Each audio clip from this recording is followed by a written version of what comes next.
A warm welcome to the program from all of us here at RTHQ. I'm Jacqueline Vuga. Thanks for joining us this hour. A British court has found a 25-year-old Islamic studies teacher guilty of attempting to create an army of children from his students to attack London landmarks. Polly Boyka has been following the case. Well, the specifics of the story are really quite staggering. Umar Haque, he's a 25-year-old teacher, and he taught a class in Islamic studies at a school here in London and also at a mosque. He was teaching 11 to 14-year-olds, and that's even though he had no teaching qualifications whatsoever. He was allowed to teach these classes unsupervised, so no one could see what he was doing, but that was where he attempted to brainwash these Muslim children and teenagers. Take a look to some of the details provided in court during this court case. The investigation found 110 children that he radicalised. In the classroom, he was showing terrorist propaganda and beheading videos. He was also getting them to reenact the Westminster attack and how to attack police officers. Well, when Haque was alone with the boys, that was when he would start to talk about Islamic State ideology. He used his laptop in the school to project onto a whiteboard images of knives, guns, of beheadings, and also of burning passports. And he said that he wanted to teach them to drive when they got older so that they could carry out attacks, multiple attacks later on.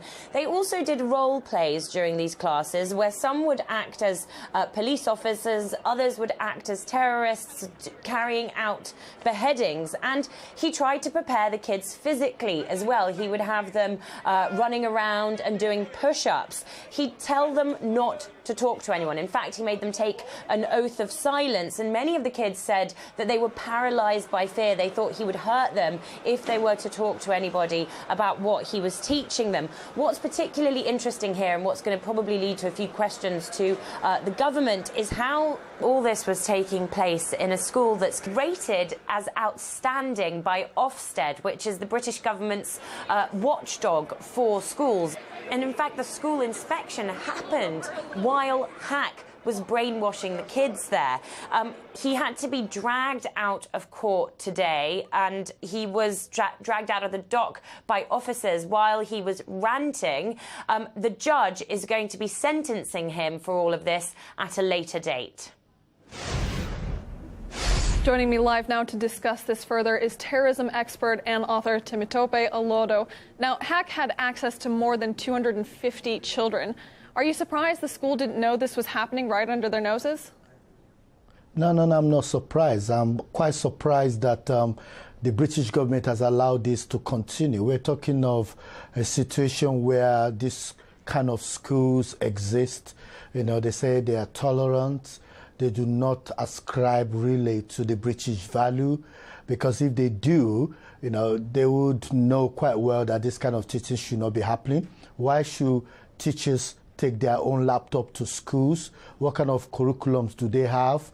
Who is monitoring the curriculum? Who is monitoring the lessons that are being taught? You know, these are lapses that, you know, Ofsted will need to, you know, look into and ensure, because we have a situation where we have madrasa, about 2,000 of them, which David Cameron promised will be regulated, and in 2016, a council of northern mosques stood up to say, no, they don't want to be regulated. So, you know, most of these mosques have to now stand up and start answering questions about what is happening when their doors are closed. Now, in this case, the children have said that they were too scared to speak out. What kind of safeguards can be taken to prevent a repeat of this situation?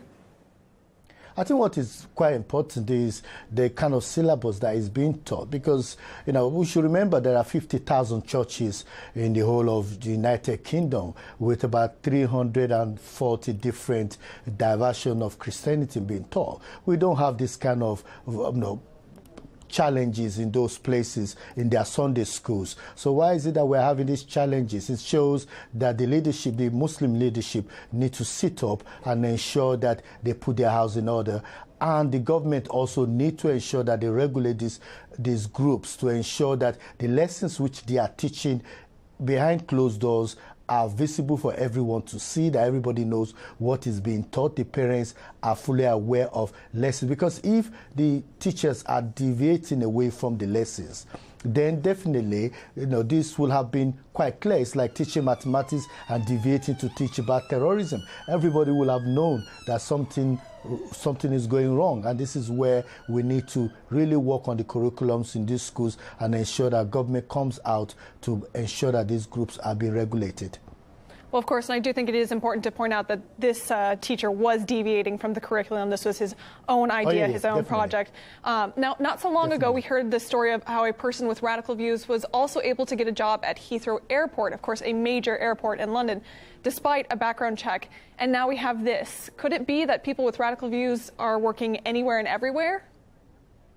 Oh, definitely. There's no doubt that the vetting system needs to be reviewed again, because, again, with Mr. Umar, I don't think he actually got any proper check done, and he was also a friend of Mr. Bott, who worked with the London undergrad, who was involved in the killing at London Bridge, and the individuals again at Heathrow. So there is need to revisit, the vetting system, and ensuring that the 3,000 hardened jihadists that is known to exist, to live within the UK, and others that are suspected are actually placed on the system, so that when they apply for specific jobs that are sensitive, their names will come up for those authorities to make a decision on whether they are suitable for those jobs or whether the risk could be properly managed. Terrorism expert and author Temitope Olodo, thank you so much for your comments and your time this evening. Thank you very much for having me.